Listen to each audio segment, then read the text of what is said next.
السلام علیکم ناظرین اکرام، آج 30 نومبر ہے اور جمعرات کا دن ہے اور یہ چوتھی ویڈیو میں ریکارڈ کروا رہا ہوں جس میں حج درخواست گزاروں کے مختلف سوالات ہیں، ان کے جوابات کے لیے حاضر خدمت ہوں۔ اس میں سب سے سر فہرست جو ہے وہ اسپانسرشپ حج اسکیم، جو اوورسیز پاکستانیز ہیں وہ بہت زیادہ سوال کر رہے ہیں کہ وہ کس طریقے سے حج درخواست اپنی انیشیٹ کروا سکتے ہیں۔ تو میں سمپلی آپ کو 4 سٹیپس بتاتا ہوں کہ جو پاکستان میں جو ہمارے 14 نامزد بینک ہیں جو کہ اسپانسرشپ حج اسکیم کو ڈیل کر رہے ہیں، اس کی انفارمیشن ہماری ویب سائٹ پر بھی موجود ہے، سوشل میڈیا اکاؤنٹس پر بھی ڈالی بھی ہم نے۔ ویب سائٹ جو مین ہے www.hajinfo.org، وہاں پہ آپ کو اشتہار اور بینکوں کی معلومات بھی مل جائیں گی، ان کے اکاؤنٹس نمبر بھی مل جائیں گے۔ تو پہلا سٹیپ یہ ہے کہ آپ نے پاکستان میں اپنے کسی عزیز کے ذریعے بینک سے جا کے رہنمائی لے لینی ہے اور ان سے طریقہ آپ نے سمجھ لینا ہے، اور اس میں نہ صرف ریمیٹنس کا طریقہ سمجھنا ہے بلکہ آپ نے یہ بھی کہ حج پیکج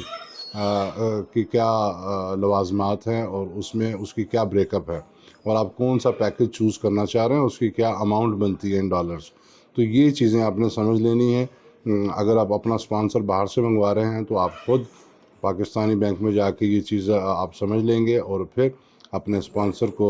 آپ یہ انفارمیشن دے دیں گے۔ اور اگر آپ باہر ہیں اپنے لیے بھجوانا چاہ رہے ہیں تو کسی رشتہ دار کو متعلقہ بینک میں بھیج کے، جو آپ کے پسند کا بینک ہے وہاں پہ بھیج کے آپ یہ معلومات لے سکتے ہیں۔ نمبر 2 یہ ہے کہ ہماری ویب سائٹ پر آن لائن ڈیٹا انٹری کی سہولت موجود ہے۔ وہاں پر آپ اپنے کوائف، اپنے گروپس کی کوائف جو ہے وہ بھی آپ انٹر کر سکتے ہیں۔ اس کے ساتھ ہی حج ڈیوز کیلکولیٹر کی ایپ بھی ہم نے ڈالی، اس کا لنک بھی ویب سائٹ پر موجود ہے۔ وہاں پر بھی آپ حج ڈیوز کی معلومات لے سکتے ہیں کہ آپ نے کون سا پیکج سلیکٹ کیا ہوا ہے، اور اپنی معلومات، اپنے CNIC وغیرہ، اور آپ نے روانگی کا مقام کون سا آپ کا، یہ چیزیں آپ وہاں سے سمجھ سکتے ہیں۔ یہ 2 چیزیں ہو گئیں، تو تیسری پھر جو سٹیپ ہے آپ کا، وہ آپ ریمیٹنس انیشیٹ کروائیں گے، یعنی وہاں سے آپ کسی بھی پسند کے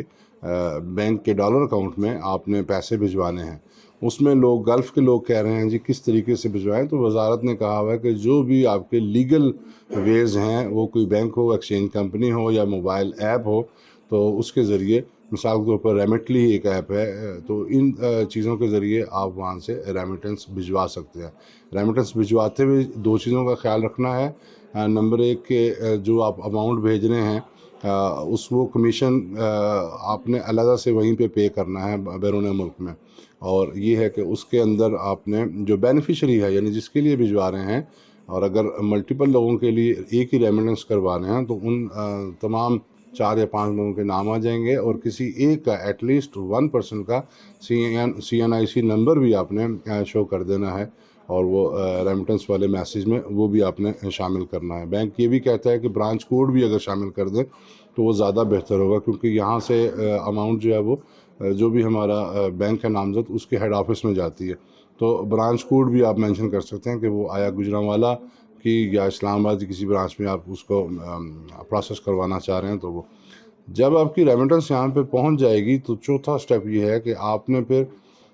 خود یا اپنے کسی عزیز رشتہ دار کے ذریعے اس بینک میں چلے جانا ہے، اور آپ کے پاس ریمیٹنس کا ثبوت بھی ہوگا، اور آپ نے جو دستاویزات ہم نے مانگی ہوئی ہیں، مثال کے طور پر پاسپورٹ کی کاپی، اگر پاسپورٹ نہیں بنا تو ٹوکن اس کا جو ہے وہ بھی قابل قبول ہوگا، اپنا شناختی کارڈ اس کی کاپی، اور جو آپ کا نیکسٹ آف کن یا جس کو وارث کہتے ہیں اس کے شناختی کارڈ کی کاپی ہوگی،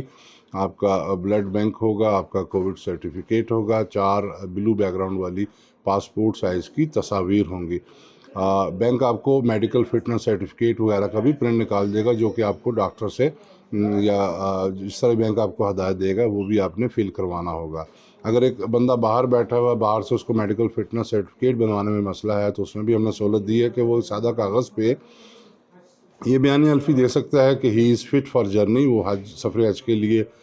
تندرست ہے، اور وہ پاکستان پہنچ کر تو یہاں کے کسی لوکل ڈاکٹر سے، سرکاری ڈاکٹر سے یہ میڈیکل سرٹیفکیٹ اٹیسٹ کروا کر دے دے گا۔ تو یہ 4 پروسیس ہیں، اس کے ذریعے 4 سٹیپس کے ذریعے آپ اپنی درخواست جو ہے وہ کر سکتے ہیں مکمل۔ بینک میں جب یہ آپ کام کر لیں گے لاسٹ والا، اس کے بعد آپ کی درخواست کو وہ پروسیس کرے گا اور آپ کو کمپیوٹرائز تصویر والی ایک آپ کو رسید نکال کے دے گا بینکر. تو اس پہ آپ نے دستخط کرنے ہیں، ایک اپنے پاس کاپی رکھنی ہے، اس کے پاس رہے گی. اور اس کے علاوہ پھر آپ نے ویب سائٹ سے اپنے مندرجات بھی آپ چیک کر سکتے ہیں. آپ کو تصدیقی SMS بھی آ جائے گا کہ وزارت کے آن لائن پورٹل پہ آپ کی درخواست آ چکی ہے. اس کے علاوہ خواتین کا کچھ وہ کویشچنز آ رہے ہیں محرم والے، اس میں بھی انشاءاللہ کچھ کلیریفیکیشنز ہیں، یا وہ ہم اگلے 1-2 دنوں میں اس کو بھی دے دیں گے اور خواتین کے لیے مزید سہولت آ جائے گی. بعض اوورسیز یہ بھی پوچھتے ہیں کہ ہم کب پاکستان پہنچیں گے، تو اس کے لیے بھی ہم نے ریلیکسیشن رکھی ہوئی ہے. جو اوورسیز ہے ابھی تو ہم نے کسی سے بھی پاسپورٹ طلب نہیں کیا، ابھی ہمیں پاسپورٹ نہیں چاہیے، ہمیں صرف پاسپورٹ کی کاپی چاہیے، یا پھر آپ نے پاسپورٹ اپلائی کیا تو اس کا ٹوکن چاہیے. تو پاسپورٹ ہم جب مانگیں گے، بعد میں مانگیں گے، اس کا ہم اعلان کر دیں گے میڈیا کے ذریعے بھی اور ویب سائٹ کے ذریعے بھی. تو ابھی کسی نے بھی پاسپورٹ جمع نہیں کروانا. نمبر 2، جو اوورسیز ہیں ان کو ہم ریلیکس کریں گے، جو کہ عموماً یہ ہوتا ہے کہ 15 ذی-القعدہ سے پہلے وہ پاکستان پہنچ جائیں اور اپنا پاسپورٹ جو ہے وزارت میں یا بینک میں بھجوا دیں، اور اپنے دیگر چیزیں جو ہیں وہ یہاں پہ آ کے پوری کر لیں گے. مثال کے طور پر ان کی حج ٹریننگ ہے، ان کا مطلب ویکسینز ہیں، یہاں پہ 3 لازمی ویکسینز لگتی ہیں، وہ بھی حج پیکج کا حصہ ہیں، فری آف کاسٹ وہ لگیں گی. آپ کو بینک آپ کے سفر کے لیے، سفر حج کے لیے بڑا اور چھوٹا بیگ، احرام بیلٹ، خواتین کے لیے سکارف اور شو بیگ وہ بھی مہیا کرے گا، وہ پیکج کا حصہ ہے. تو یہ چیزیں، آپ کی ٹریننگ وغیرہ ہے، ٹریننگ مٹیریل بکلٹ وغیرہ ہے، وہ بھی آپ کو ملے گی.